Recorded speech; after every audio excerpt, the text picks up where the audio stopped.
Welcome to Influential Entrepreneurs, bringing you interviews with elite business leaders and experts, sharing tips and strategies for elevating your business to the next level. Here's your host, Mike Saunders.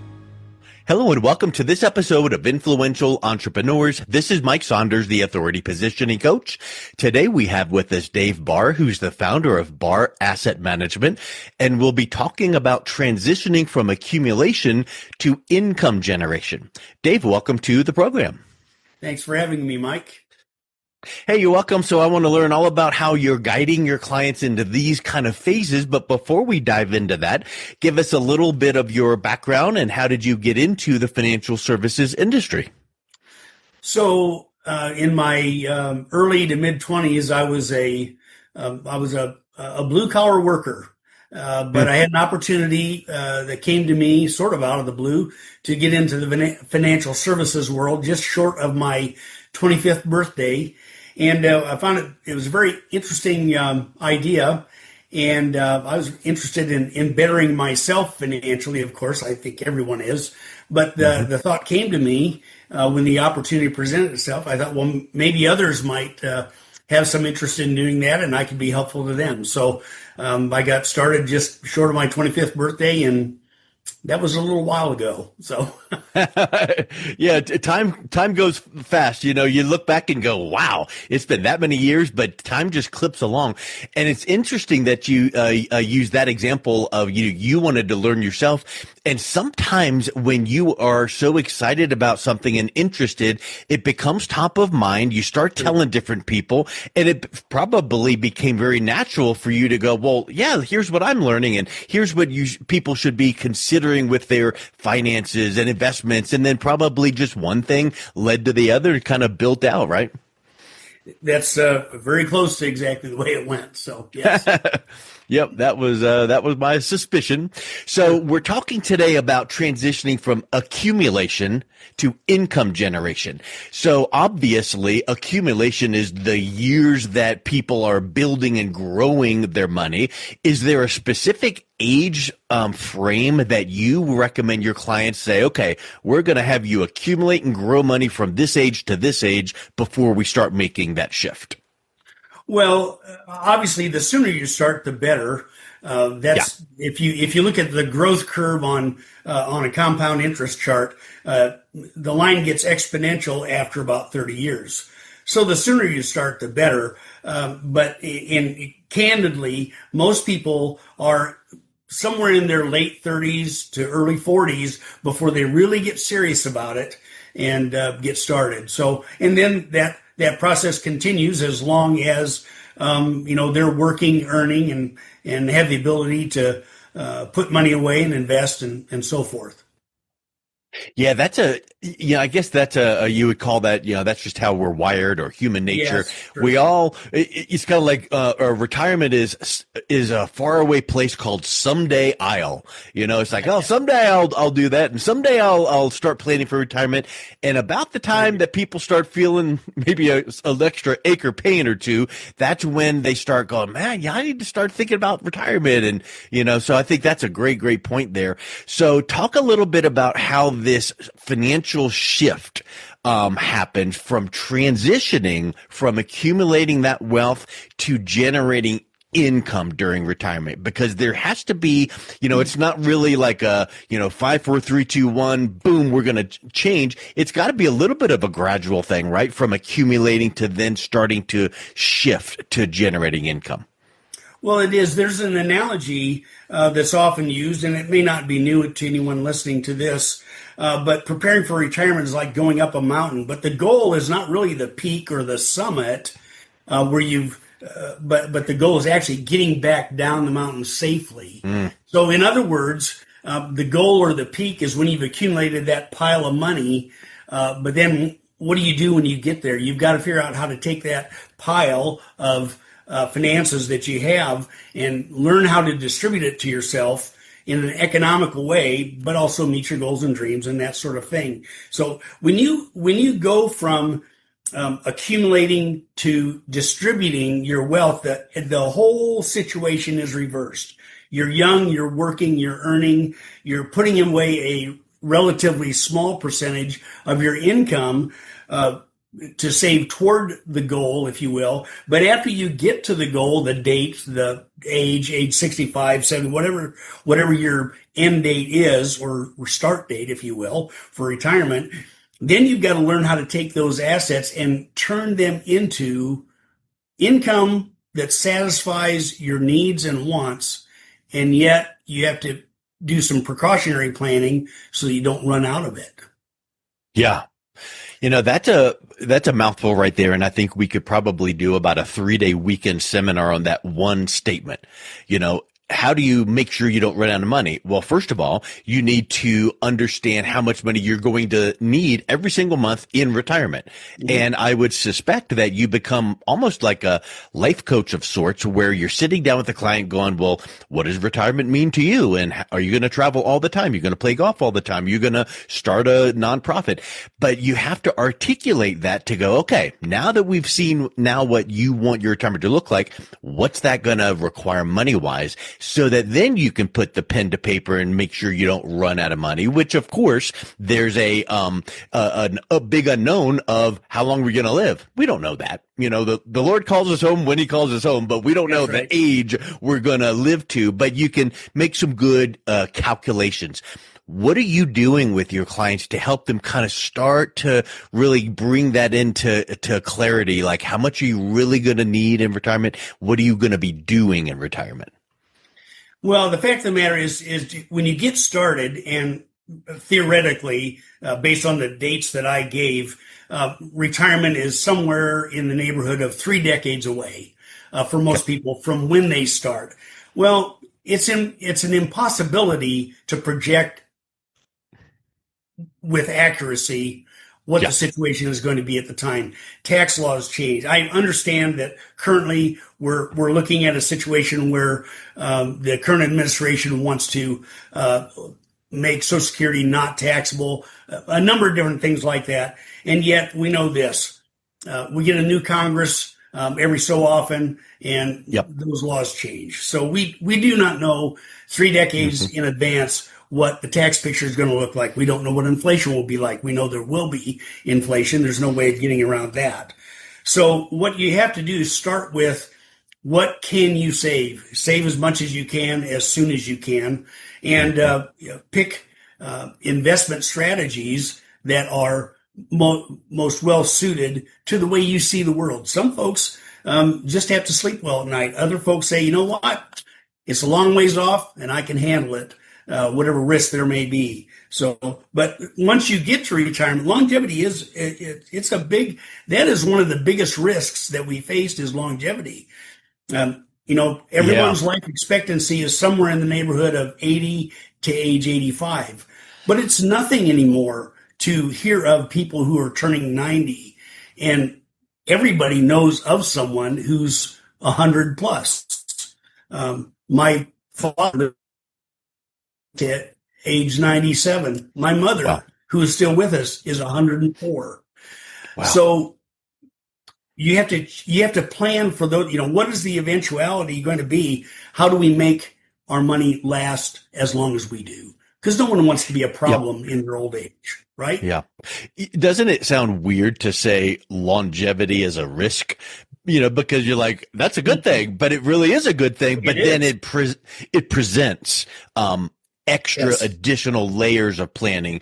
And it makes sense when you think about this. We're all, as a society, taking better care of ourselves. We're exercising a little bit more, eating a little bit better, taking some better medications. Healthcare typically is a little bit better. So, back in, the 40s, 50s or so, people weren't living as long, and now we're living longer. So guess what that means? We need an extra penny or two to make sure we're going to last through retirement.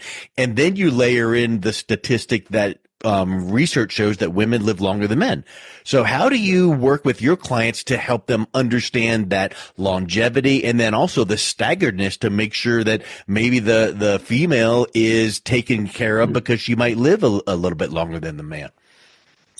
Well, you make a good point there. I might add, just as an aside, the statistics show that 45% of retirees go broke sometime in retirement. That's heartbreaking to think of. And by the way, the vast majority of those people are women. Yeah. So, Wow. that's a heartbreaking statistic, but there it is. So, how do you plan for that? Well, everybody is unique, and you just have to look. They come with their own unique frame of mind, their own unique attitudes. They have their own unique amount of savings and requirements. Everything is I must tell you, it's a custom fit. So. Mm-hmm. Well, I love that you say custom fit. I don't hear that often, but I often would ask you this question. Isn't it true that when you're thinking about what the topic of today, transitioning from accumulation to income generation, there is not one templated cookie cutter solution that you present to every single client and say next, because everybody's different. Everyone has a different idea of what they want, what they need. They're going to live this time. They're going to retire here. So talk a little bit about how you're making sure that you're asking the right questions and really formulating the recommendations based on that client's needs. In general, we get the basic data, but it is again. I want to know about them. I want to know about their family. I want to know about their interaction with their family. Mm-hmm. I want to know about their outside interests. I want to know about things that are dear to their heart. Do they have some charitable? I apologize. Some charitable organization that's important to them, their church, the American Cancer Society. You know what? Many people. I had a family member who died from cancer, and it affected me deeply. So I want to give to something like that. Some folks want to leave a legacy or a bequest to those kind of things, and that's really important. So longevity often affects legacy. I hope I'm answering your question here, Mike, and the question that 100%. So. Yeah, I mean, you have one person that wants to, you read the news, wants to leave all the money to their cat. I mean, things like that. And then other people are like, oh, well, I had someone that dealt with ALS or cancer or this or that or the other. So all of those mean Dave Barr cannot sit down with someone and say, oh, well, here's what I give to all of my clients, so I'm going to put you in this plan. That's not the way that it works. No, it can't. So you've got... It just can't. So let's talk a little bit about that income generation. Once you get to the aspect of, okay, I've accumulated X number of dollars, I feel like that's going to be the number that I need. Now we need to start getting that cash flow or that income generation. What does that look like? So there's a bit of an analogy or a description of retirement years. And it goes something like this. When a person retires in their 60s or 70-ish, early 70s, those are termed, that period of time is termed the go-go years. You're excited, you're free from your job, you get to go do things you've been always wanted to do, you've been putting off. So you're traveling, you're pursuing this, pursuing that. And as time goes along, you get a lot of those things done. You get your bucket list checked off, if you will. The following years, mid 70s, late 70s into your 80s, are what they call the slow go years. So you kind of slow life down a little bit.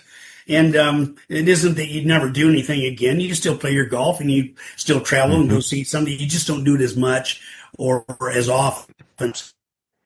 And then as you age into your late 80s, into your 90s, and so on, the place where my folks were, and my mom still is, they call that your no-go years.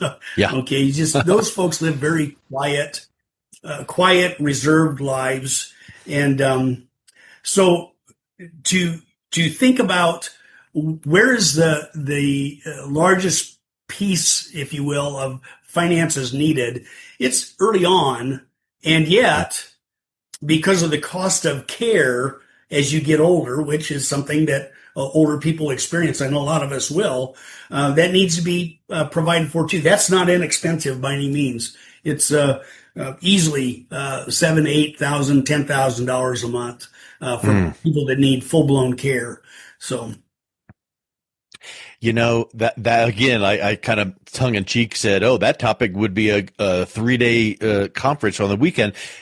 Same with what you just mentioned there, that long-term care. We won't go into the details of that, but you said a mouthful there, and it all gets down to having that as one of the bullet points in planning to make sure that you're going to have enough money in retirement to get to and through retirement. And if you plan for long-term care of whatever amount per month and you end up not needing it, yay. The money can be deployed somewhere else. But if you get there and you didn't plan for it, boy, you're just behind the 8 ball. So that's a really, really big point that you bring up. What about thinking about, once you have those numbers in place and they come in once a year, just make sure the plan is moving forward, and taxes, inflation, whatever is still working for the plan. How do you help your clients determine a sustainable withdrawal rate from their portfolios to make sure they're not going to outlive their money, and also make sure they're going to be living the lifestyle that they want, because we don't want to deplete it too fast? So Morningstar Services, which is an investment advisory organization, has said in the past that a 4% withdrawal rate is a safe withdrawal rate. They've revised that in recent years to 2.5% withdrawal on assets for income. So when you think about, 2.5% of whatever, how much money is that? How much income is that annually? It gets to be a pretty significant pile of money that's needed. There are other instruments which money can be placed in, which will give a guaranteed income for life, either to an individual or a couple, and those should be considered also. And there's a variety of those, and they all work essentially the same, but they have different features and that sort of thing. So an investigation of other instruments that guarantee income for life is an appropriate approach for that, Mike. I think that you make such a good point, and we've said it over and over. There's not one plan for everybody, and there's all kinds of products to consider. And there's not the right one for every single person. There's annuities, there's dividend paying investments and insurances and bonds and all these things that people can look at. And, the temptation would be to be at, the pool or the rec center or the church and go, oh, well, I heard from my friend that they did X, whatever, product or whatever, a strategy. I'm going to do that. Well, you don't know what they needed or what their situation was. And so you can't just hear what someone said and go set me up with one of those things, right? I mean, you've got to come to someone like yourself, sit down and say, help me understand what some of these options would be. Well, I do think that's correct. It's a little, you would expect me to say you need a professional, but it sounds a little self-serving. Perhaps it is. And yet, one of the things that you get when you've been doing this for, I just had my 70th birthday, so I've been doing this for 45 years. So getting close to half a century, and I'm not planning on stopping. But hopefully when you get to a point like this, you've got some knowledge. You certainly have some experience where you've helped guided other people through the process, and you've seen a variety of situations, and hopefully that means something to be helpful to the next person that's coming into the office. So 100%. And I think that's the big thing. No matter who you end up talking to, talk to someone. Don't go to Google. Don't go to online and go, oh, I heard my friend did this. Let me get that thing, because it just might not be right for you. So, Dave, this has been really helpful understanding some of these key points on this transition from accumulating to making sure you've got enough in retirement to then make sure you've got enough when you're drawing out a certain amount to make sure you're maintaining your lifestyle. If someone is interested in learning a little more and also reaching out and connecting with you, what's the best way they can do that? Well, the best way they could connect with us, it would be through our website, and that is retirewithbam, BAM.com. So that's Barr Asset Management. Has nothing to do with Batman and Robin. So retirewithbam.com. Awesome.